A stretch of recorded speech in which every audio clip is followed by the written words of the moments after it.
خپله خاوره امن غواړو.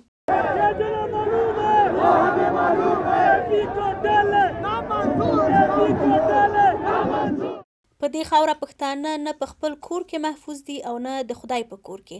دا د ننني احتجاج ناره وه.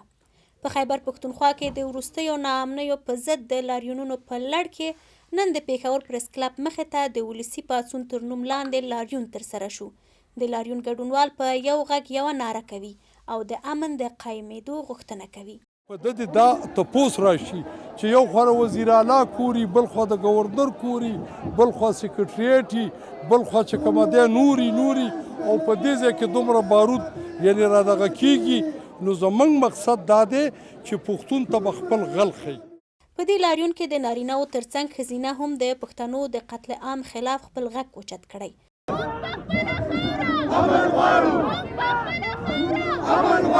د دوی په وینا روانه جګړه ورته نوره د زغملو وړ نه ده او تر هغه چې امن قایم نشي دوی به خپلو احتجاجونو ته دوام ورکوي. مونږ امن والا خلک یو، په مونږ باندې دا دهشتګردي ځام لګول شوی دی.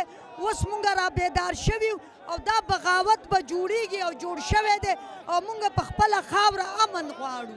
تاسو ګورئ چې نن پیغلې راغلي دي، هغوی هم دا غواړي چې تر کومې به دا پښتون کام دغه شان د ترهګرۍ ښکار وي.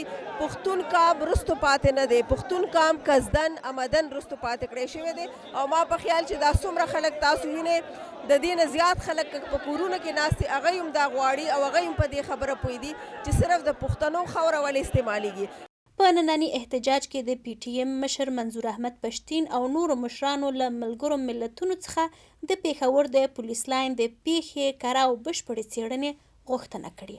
له کامرمین محمد خالد سره نجیبه سباون، وحدت نیوز، پېښور.